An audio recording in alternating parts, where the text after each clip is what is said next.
We are ready, and we're back, and super excited to introduce this woman that you should know, involved in so many things and has had such an interesting path, so we're going to talk all about it. I'm here with Brianna Miller today with Voices for Children to Start, and I love this program. I definitely want to share anything we can about it and talk a little bit about your day-to-day for this program. Yeah, so Voices for Children, just for those who aren't aware, we are the CASA program. So it's court-appointed special advocates. We train members of the community who then get matched with one child or one sibling set who's currently experiencing foster care. So to the child, it's that stable, consistent adult who's there just for them. Right. But because the CASA has this, is court-appointed by a judge, they have access to things that you normally wouldn't. Right, so academic records, medical records, court documents. And the purpose of that is to really get this holistic picture of what's going on in the child's life. They then take all of that information and advocate to the professionals who are making the decisions for the youth. So the social worker, the attorney, the judge. So I've been doing this for over 15 years. Oh, wow. And my current role is fundraising. Right, and so, to my understanding, there is a huge population of children who are in the foster care program. If we're talking about Riverside County, right? And unfortunately, that number is not set to go down anytime soon. Yeah. As you know more than anybody as a realtor, Riverside County is the fastest growing county in all of California, Right. the second fastest growing county in all of the country. Oh, wow, I did not know that. Yes, so it's just growing. Right. And then with that, a lot of them are young families who are going to find themselves needing the support of child welfare. So Right. yes, we have about 6,000 youth who will experience foster care in Riverside County. And just kind of to put that in perspective, our neighboring county of San Diego, who Voices for Children also serves, it's more than double the amount of children in foster care. Riverside County has double the amount as San Diego does. Yes. Wow. Yeah. And this is such an important role because, as you mentioned earlier, the CASA has intimate knowledge of what the child is going through day to day. If they're struggling academically, everything is shared with them, correct? Yes, and the idea behind that is the professionals involved, bless their hearts, they're in this because they care. Right. It's an overwhelmed system. Sure. So a social worker can carry a very heavy caseload, and that's not just the child that they have to visit once a month. It's the whole family. Yeah. So that CASA is one-on-one with the child, and can bring needs, wants, just things as they arise to the social worker's attention and make sure that those needs are being met. Right, and that's a very personal relationship that they're able to form because they have all of the access, let's say, to the child. Exactly, yeah. It's a very unique perspective on the situation. So they've Right. got that one-on-one with the kiddo, so Right. out in the community, developing that relationship, that trust. So they're doing that fun stuff, visits, but Right. then they're also talking to the teachers. They're Yeah. checking in with biological family, with the caregivers, really everybody involved to see what this child needs to thrive. Right. 15 years you've been doing this. Yes. So number one, how did you get into it and how did you come to be in charge of fundraising? How do you feel about that role? Yeah, so I had never heard of the CASA program, and that's not uncommon. Yeah, no, I hadn't heard about it until you had a conversation. Absolutely. Right, so we're of course trying to change that. Sure. So we're talking, back in 2009, I was serving in the Peace Corps at that time, and I was living in Panama, and had a monthly check-in with my dad at home to see how everything was going, and he said, your service inspired me, which I thought was really nice, to give back, and so I'm volunteering as a court-appointed special advocate. And I said, what's that? And he tried to explain it to me, and I was like, oh yeah, cool. Anyway, Panama. So that was kind of the start of it. That's when I first heard about it. And when I ended up coming home from my service back to the States, I ended up at a fundraiser with a friend, and it was for the CASA program here in Riverside County. And I actually met the supervisor of my dad, and so that's kind of how I got my introduction, and they were hiring, and here I am. Voices for Children took over the CASA program in 2015, so I was the first employee with them. Okay, and in charge of fundraising, so what are some of the tasks that you have to perform? Obviously, I know fundraising means raising funds, Yes. right? Yeah. So how do you get out there and do that? What does that look like? Yeah. So what I really value is that I started with the organization on the program side of things. So Right. I was supporting a caseload of the CASA volunteers who were in turn working directly with the youth. So I would attend court hearings with them, go to any academic meetings. So I had more interaction with the youth themselves. And then this position became available coming on 5 years now. Okay. No fundraising experience, but I had been out in the community just advocating for voices for children, Yeah. mostly recruitment to get more CASAs, and that naturally developed into some fundraising relationships. So yeah, I've been doing the fundraising side of things, and really the biggest part of my job is developing relationships. Right. So going out and having a coffee or meeting for lunch and being involved in chambers, being engaged in the community, because people can't help us if they don't know us, what we do, and all the stories that I get to hear. Right, and obviously there's probably some level, I mean, it's not something that people are talking about day to day, and there's probably some reason for that. But like you mentioned, the more people that know about it, not only would they give funds, but they could give time, because anybody could qualify to do this, right? You don't have to have, you don't have to have special training or a degree in anything specifically, right? Absolutely, yeah. So that's what's great, is anybody who has the heart to give back, and just a little bit of time, 10 hours a month maybe. Which is nothing. Right. Then they can be a CASA. We do have screening, and we ask that they're over 21 years of age, just because we serve youth up to that age. Right. But yeah, we provide all of the training necessary. We give you all the resources and the support to really make you a successful advocate. Right. Yeah. And that's gotta be like a tough one, right? Like people, there might be a little bit of a sticker shock. Maybe that's not the right word, but when you get involved in somebody's life like that for the first time around, a new CASA, they probably face some struggles with that. Yeah, I mean, absolutely. A lot of people don't know foster care. We hear about it, we know it exists, but do we really understand what it is? And some people are surprised to hear that when a child is removed from their home for whatever reason, a whole legal process starts. So that child now has a court-appointed attorney, a social worker, and then now a judge that's overseeing their well-being and making decisions for their safety, whether they'll reunify with their family, and all of that good stuff. So it can be an intimidating sticker shock, as you said, to people, that, oh my gosh, I've never even been in a courtroom, maybe for jury duty. Right. But we really give you all the support. All of the CASA volunteers are assigned to one of our paid staff, who is your right-hand man or lady. And that kind of helps people knowing that they have that support too. They're not in it alone, drifting, trying to figure it out. Yeah. So. Well, and to that too, so is there like a time period they have to commit to? Like I definitely, obviously 10 hours a week, we understand that, but a month, I'm sorry. But there might be like a little nervousness, like what if, I don't like it? What if I can't handle it? So I don't want to try it. Like what is the time period to sort of like figure that part out? Yeah, and I would encourage anybody who thinks that sounds neat, that's something I think I can see myself doing. We host information sessions. Oh, great. 5 to 6 times a month. They're all on Zoom. We have it's live with one of our staff members who just kind of takes you through the role, child welfare,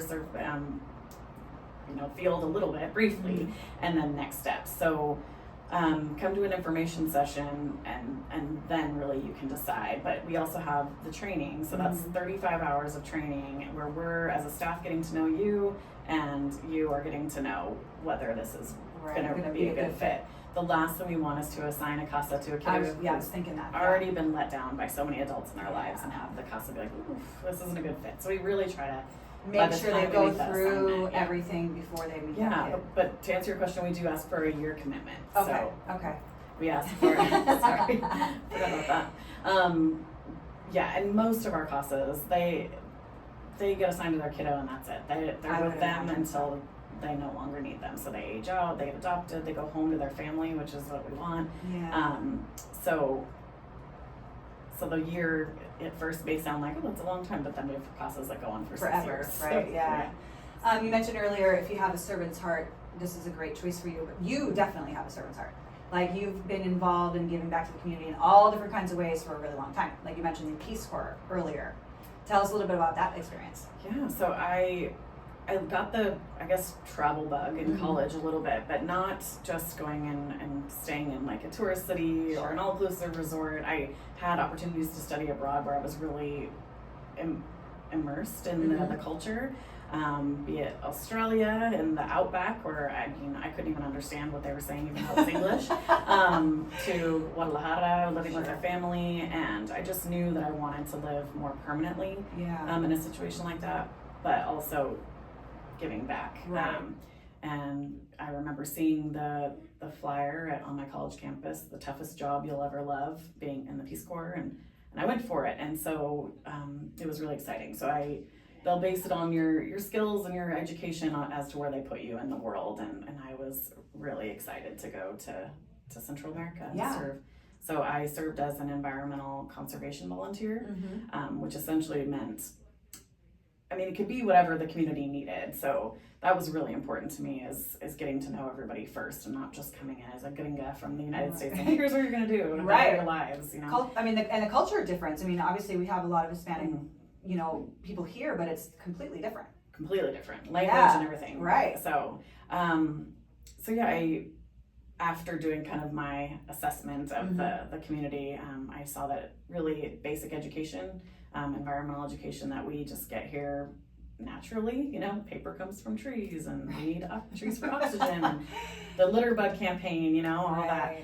So I taught in the schools, and then something they always wanted was English. So I would do English classes and work with farmers on more sustainable techniques. Wow. So just kind of whatever the community wanted. But I got a little recycling program going on for a little bit. That was exciting because they don't even have waste management there. It's burning it or burying it or throwing it in the river. Right. So it was fun to teach them that stuff could be recycled and reused. Exactly. Did you love it? I did. Yeah.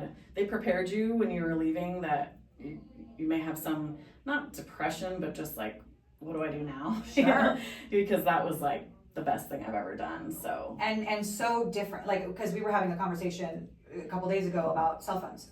Yeah. Right. So here you are living in this country that doesn't have that type of technology for sure. Also, even like you mentioned, the waste management. So very, very different. What was it like coming back? It was a tough transition. Yeah. Because your friends, they support you and they want to know about it and see the pictures, but they don't really get it, and that makes sense. And so I had to catch up on everything that I had kind of missed out on. I didn't touch American soil for over 2 years. Wow. And then I went back and finished for an additional year and then came home. But yeah, the thing you and I were chatting about was the iPhone. I'd never seen one before. Right. So I'm in a girlfriend's car and I just see this black shiny thing. I'm like, what's this? Yeah. She's like, it's my phone. I'm like, well, where are the buttons? Or how do you? So that's a crazy. It's a very good example of how different it is, and like spending that time in another place for that extended period of time, how much things changed here in that short period of time. Yeah, and I think, we know, hopefully we get the opportunity in our lives to travel somewhere, and just to be thankful for what we have. But even just flicking the light switch, I was like, wow, flushing a toilet, we didn't have plumbing, it was all latrine. So that was hard for me, is my friends just not understanding, like, let's go do a spa day. I'm like, people are starving, so it took me a while to get back into my bougie American life. Right, and you have an iPhone. Yeah, my iPhone attached to me. And what's really cool too about the Peace Corps is it was developed by President Kennedy. Okay. And so one of the goals of the Peace Corps was to, not only take skills and help other parts of the world that request the help, but when you come back to teach about what you had learned. Oh, so interesting. So I went to a lot of the schools. So I went to high schools and did like career day and talked about, showed pictures and got to talk about my experience. So it was a little way that I was able to bring back what I had learned. And is the Peace Corps still a thing? Still a thing. I know, I feel like such a dumbass asking that question. Yeah, it's still because going, it's not, but I wouldn't run around anywhere where I would see that. Because do they mostly try to get younger people to go do something like that? No, sure. The people graduating college are a good target audience, but I really love retirees. People who have all the experience. And can come and bring that experience to another country. So all ages, really. Yeah. Over the age of 18. So. Huh. Yeah. That's very interesting. Looks like Kelly's interested. I know. I'm like, add it to the list. Yeah. Add it to the list. So you're also a big advocate for animals. Add it to your list of things that you give back to, because you're doing a lot of that too. Yeah, I've been a vegetarian for a little over 30 years. Oh, wow. Yeah, my dad started it. And I was like, good luck with that. We were members of like PETA, People for the Ethical Treatment of Animals, and I would write as a little kid, write to circuses like, please don't use bears, stuff like that. So it's just always been a part of my family. And even though my parents weren't together, my mom was vegan. So big animal lover. So yeah, just naturally, I'm an advocate for the animals. So I serve on a local animal rescue, Loving All Animals, the board there. Really trying to work on making this a no-kill community. And then Laster Ranch, which I know, you've been up there. Of course, such a great place. I'm technically on the board there, but really I just go up and pet all the animals and bring them some food. So yeah, Carrie does such a good job with that. Yeah, that's she does. Such a good job. Yeah, wow. Talk about life change. I was just gonna say that's a big commitment. Yeah. So a lot of nonprofit. You're involved in a lot of nonprofits, and almost like as your career too, right? Do you feel like you were always somebody that was thinking about giving back, or is it something that sort of came to you as you got older? I wouldn't say it was necessarily giving back, but I like to be involved. So even as far back, high school, I guess, is as far back as my brain can go these days. I liked to be on the clubs, to play sports, I went to the YMCA camp until, Camp Oaks, which is happening right now. Right. And then became a counselor, and then I was in youth and government. So I liked to do things. And then, I think the volunteer aspect and giving back came a little bit later. Yeah. After the selfishness of being a teenager, maybe, but. Right. Yeah. Well, I guess I never really thought about it that way, but you like to be involved in things. And when you're involved in a nonprofit, you definitely can affect change in that world. Like, you know what I mean? Like, there's so many different nonprofits, so many different causes that you can be super passionate about. Yeah. And you're able to sort of make an impact on that by being involved in a nonprofit. Yeah, well, just being involved in your community. So you're hearing voices of the community and bringing it to attention. That was something I was passionate about in high school with youth and government and all that. So, but and then actually after we saw each other the other day, I was like, inspired by just so many amazing people in the room that I've rejoined Rotary, so I'm excited to be a Rotarian again. Yeah. So tell me about I don't really know what that is. It's a service group, so it's a group of it's not necessarily professionals, it's individuals, so they can be retirees, whomever, men and women. It started as men back in the day. But essentially you meet weekly, you have a presentation from someone in the community, typically a nonprofit, and it's service above self is the motto. And so you do service projects. It's kind of similar to the Women's Club, and then you can give out scholarships to youth, or every Rotary Club will have its specific projects that it wants to work on. But I love Rotary as just because it's just a group of people that get together and want to do good, but because they do so much for local nonprofits. So we've had the opportunity to speak, when I say we, Voices for Children, at probably every Rotary Club in the county. And so it's just nice to be able to spread the word that way. Right. Sometimes they're like, that's amazing, here's a check, or hey, how can I volunteer? So Rotary's really close to my heart, so I'm excited to be. That's very cool. I mean, they say a lot, like, you're the sum of the people that you spend time with, right? And I think, like, when you're active in these different groups, as a person, I believe that it fulfills you at a different level, right? Like, we're all passing through the day, and everybody has a job, or most people have a job, but that's not really enough, in my opinion, to help you feel like you're affecting change, or that you're part of something. Like, your job, you're part of your work family and everything, but what are you a part of? Like, what are you doing? What are you being involved in? What are you? I feel like really strongly about that, and that's been a new experience for me over the past few years. Is just getting involved. That's awesome. And figuring out like what you like. Like, I'm going to try this, and maybe that wasn't a good fit, but I'm going to try this over here. And you're exposed to so many people doing so many amazing things. I mean, everywhere. Yeah, this desert's really filled with amazing people and nonprofits and all sorts of things that are doing really good things. So I like what you said, kind of check them out, and see what kind of calls to you and get involved in some way. And I would say too, even if volunteering's not your deal, because it may not be for everybody, nonprofits are hurting right now. We had a staff meeting today where it was like, hey, we're not getting that California state funding that we have been receiving the last couple of years, and we really have to get creative on other funding sources. So just even if volunteering isn't in your wheelhouse or whatever, your time, whatever that would say, donation consider giving your treasure. There's so many amazing nonprofits. Do you know of a place where you could go and look for a list of nonprofits? Like, does that exist? Well, I feel like I'm doing a commercial. Kelly. CV Giving Day is a great day. That's community giving, and that we're going to have our third one in February, March maybe. Okay. I should know this. It's March. But that's amazing because that's collective day of giving, and it's 24 hours long. You can go on and see all the registered nonprofits. I think earlier this year, there was over 100, definitely. Wow. And so that I like because I could go on and type in animals, and then everyone that had to do with the animals would pop up. Yeah. Or if you like kiddos or, any of those keywords. Right. And then I would always choose 2 that I've never heard of and give what I can, so keep an eye out for CD Giving Day, because that's a good way to see. You have such a giving heart. It's really awesome. People should, and honestly, I think that sometimes people just don't realize that is even a thing. That it's even an option to be able to donate $20 or $50 or it's just $5. Yeah. It's just not it really isn't in the day-to-day conversation. And that's why it's so important to meet people like yourself who have just really done that as part of their life. Yeah, you're right. I think it's mostly people don't know that instead of not wanting. I agree.